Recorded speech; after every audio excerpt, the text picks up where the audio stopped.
नमस्कार दोस्तों, आप लोग का अपना यूट्यूब चैनल रिजल्ट विद आकाश में स्वागत है। दोस्तों, हम लोग बात कर रहे हैं सी टेट यानी सी टेट में कुछ क्वेश्चनों के माध्यम से हम लोग हल करना सीखते हैं कि एग्जाम हल यानी पेपर को सॉल्व करने का सबसे बेहतर तरीका क्या हो सकता है, जिससे हम लोग वहां पर जाएं तो एक अच्छा स्कोर पा सके। तो आइए दोस्तों, इस श्रृंखला में हम लोग और कुछ क्वेश्चनों को आगे बढ़ाएंगे और धीरे धीरे हम लोग जैसे ही आगे और बढ़ते जाएंगे तो क्वेश्चन का स्तर भी बढ़ता जाएगा और दोस्तों आप लोग का समझ भी धीरे धीरे बढ़ता चला जाएगा। ठीक है दोस्तों, तो आइए हम पहले क्वेश्चन की बात करते हैं। देखिए दोस्तों, पहला क्वेश्चन क्या दिया है। एक शिक्षक को उन गतिविधियों को बढ़ावा देना चाहिए जो हो। अब बताइए, आप एक शिक्षक हैं तो आप किस गतिविधि की बढ़ावा देंगे। अब देखिए, ऑप्शन ए कह रहा है, क्या आप अस्पष्ट गतिविधि की बढ़ावा देंगे। जो अस्पष्ट हो ही ना तो उसे बढ़ावा देने का कोई फायदा है, तो आप लोग बोलेंगे नहीं। अर्थहीन। अब बताइए, जिसका कोई अर्थ ना हो उसको बढ़ावा देने का मतलब क्या बनता है। फिर अत्यंत जटिल। अब देखिए, कोई भी गतिविधि यदि जटिल हो तो उसे बच्चा क्या सीखेगा, तो हम इसको बढ़ावा क्यों देंगे। तो इसका मतलब ये भी ऑप्शन हम लोग का क्या हो जाएगा, गलत हो जाएगा। अब क्या बचा है, एक ऑप्शन नंबर सी बचा है, क्या सांस्कृतिक रूप से उपयुक्त। देखिए इसका मतलब क्या है, इसका मतलब आप उन गतिविधियों को बढ़ावा दे जो सांस्कृतिक हो, मान लो हम लोग के समाज से जुड़ा हो, हम लोग के कल्चर से जुड़ा हो।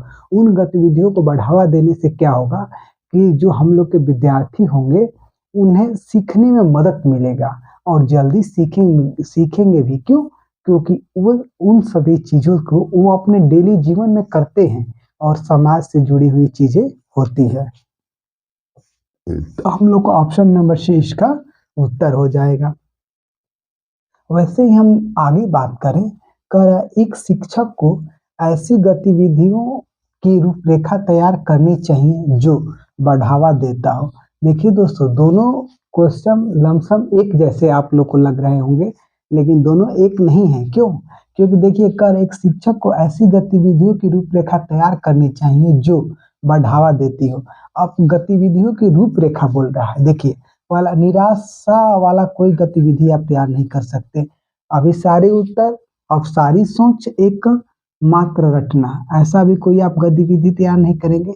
अब देखिए, आपके पास दो वर्ड बचे, एक अभिसारी बचा, एक अपसारी बचा। तो अब देखिए, अभिसारी केवल एक उत्तर को इंगित करता है। जैसे मेरे हाथ में एक मार्कर है तो मैं इसका प्रयोग पूछता हूँ अभिसारी बालक से तो वो कहेगा लिखना। लेकिन अगर अपसारी बालक से इसी मार्कर के बारे में पूछूं तो वह कहेगा सर आप लिख सकते हैं, प्रयोग अगर जरूरत पड़े तो आप मुझे भी चुभन दे सकते हैं या दीवार में लगाकर कपड़े भी टांग सकते हैं। मतलब कि वह अनेक इसका उपयोग बता सकता है। ठीक है, और उस पर कहेगा कि सर इसमें जो अंदर होता है उसको निकाल कर हम कलर भी कर सकते हैं।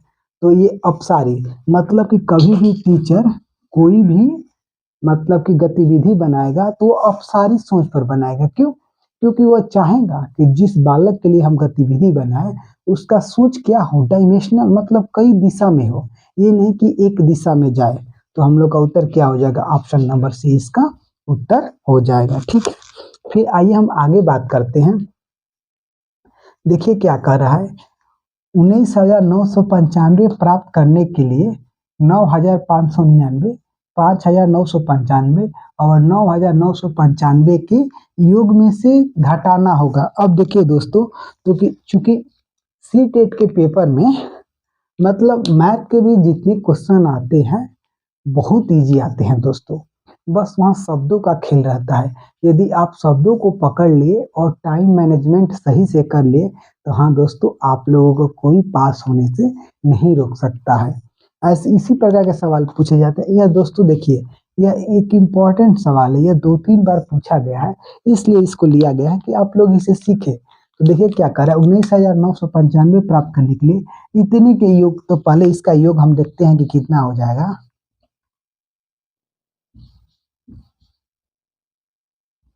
उसके बाद कितना है, 5,995, उसके बाद है 9,995। अब देखिए, 9 5 14, 14 5 19, ठीक।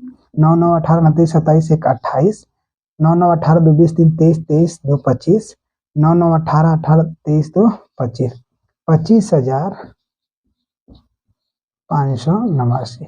अब देखिए कितना हम लोग को लाना है, तो इतना लाना है, इसको घटा दीजिए, देखिए तो क्या होता है, ये 4 हो गया, ये 9 हो गया, ये 5 हो गया, ये 14 में से 9 गया तो यही 5 हो गया। इसका मतलब क्या है कि 5,594। बात को समझिए, कह रहा है क्या कि 19,995 प्राप्त करने के लिए इतने इतने और इतने के योग में से यदि आप इतना को घटा देंगे तो हम लोग को क्या मिल जाएगा, हम लोग को ये उत्तर मिल जाएगा। ठीक है, इसी प्रकार फिर हम आगे बात करते हैं। दोस्तों, आप लोगों में से जिन्होंने अभी तक अपने चैनल को सपोर्ट नहीं किया है, और आप लोग जानते हैं कि आप लोग का सपोर्ट क्या है, आप लोग का सपोर्ट लाइक सब्सक्राइब और शेयर है, तो आप लोग कर दीजिए। आइए फिर अगले क्वेश्चन की बात करते हैं। देखिए, निम्नलिखित में से कौन सी संख्या 55,55,555 को प्रदर्शित करता है। देखिए दोस्तों, एक मतलब इस प्रकार के एक क्वेश्चन आप लोगों को देखने को जरूर मिलेगा। तो इसको लिखने के लिए जैसे जितना आप कह रहे हैं उससे पहले लिख लीजिए। कह रहा है 55 लाख, तो आप आराम से पहले 55 लिख लीजिए। ठीक, फिर क्या कह रहा है 55,000, फिर 55 लिख लीजिए। ठीक, फिर क्या रहेगा 500, फिर 5 लिख लीजिए, फिर क्या कर रहा है 55 55। अब देखिए ऐसे लिख लिया जाता है। यदि दहलाते वक्त कहीं जीरो का काम हो तो आप जीरो दीजिए, नहीं काम है तो आराम से निकलिए। अब देखिए क्या कर रहा है 55 लाख, तो पहले दहलाते इकाई दहाई सैकड़ा हजार 10,000 लाख 10 लाख, यानी हम लोग का 55 लाख भी पूरा है, किसी जीरो वोरो की जरूरत नहीं है। फिर 55,000 की बात करें, इकाई दहाई सैकड़ा हजार 10,000, 55,000 भी पूरा है। फिर 500, इकाई दहाई सैकड़ा 500, फिर 55। इसका मतलब हम लोग को ये पूरा पूरा है। तो कितने 5 है, 1 2 3 4 5 6 7। अब 7 5 देखते हैं क्या ऑप्शन ए में है, 1 2 3 4 5 6, ये नहीं होगा। 1 2 3 4 5 6 7, ऑप्शन नंबर बी हम लोग का क्या हो जाएगा, उत्तर हो जाएगा।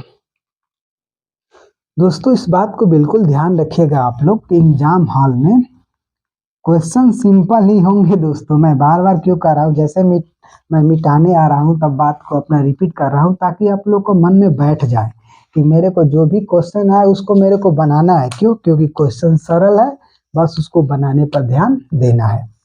कुसुम अपने मित्रों के साथ शाम को तब खेलने जाती है जब घड़ी की दोनों सुइयां 6 पर होती है। इस समय को एक 24 घंटे वाले घड़ी में क्या पढ़ा जा सकता है। बात को समझिए, क्या कह रहा है कि वो जब भी जा रही है, मान लीजिए 12 है ना, ये 6, तो दोनों सुइया घंटे वाली और मिनट वाली दोनों 6 पर है। उस टाइम क्या हो रहा है, उस टाइम कुसुम खेलने जा रही है। तो बात पूछ रहा है कि 24 घंटे वाले सुई में इसको क्या कहा जाएगा। तो आप देखिए 24 घंटे वाले सुई में क्या होता है कि जैसे ही हम लोग की 12 वाले घंटे माना 12 घंटे वाली घड़ी में 12 बजता है तो फिर 1 हो जाता है, लेकिन उसमें 13 होता है। फिर हम लोगों में 2 होता है तो उसमें 14 होता है। वैसे 3 तो हम उसमें 15 हो जाएगा।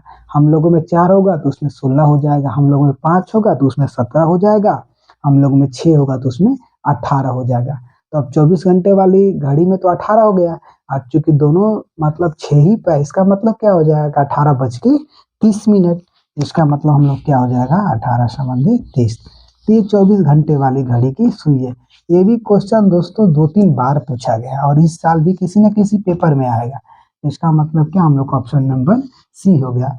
यह क्वेश्चन दोस्तों यहाँ पर आपको सरल लग रहा है, लेकिन एग्जाम हॉल में ही पूछ दिया जाएगा तो टाइम के मैनेजमेंट में आप इसे लगेंगे ऊपर नीचे करने। तो आप लोग को बिल्कुल कंफर्म होकर चलना है और 110 प्लस के टारगेट की तरफ बढ़ना है। तो हम लोग का उत्तर क्या हो गया, ऑप्शन नंबर सी। फिर दोस्तों हम आगे बात करें। देखिए आगे क्या दिया हुआ है, कह रहा है क्या, चतुर्भुज को पहचानिए, मेरी 2 सममित रेखाएं हैं, मेरे सभी कोण 90 अंश के हैं। अब बात को देखिए, 2 सममित रेखाएं हैं तो इसका मतलब 2 समान रेखाएं हैं। तो ये मान लीजिए दोनों बराबर हो गया। एक किधर से खांचे तो ये दोनों बराबर हो गया। ठीक,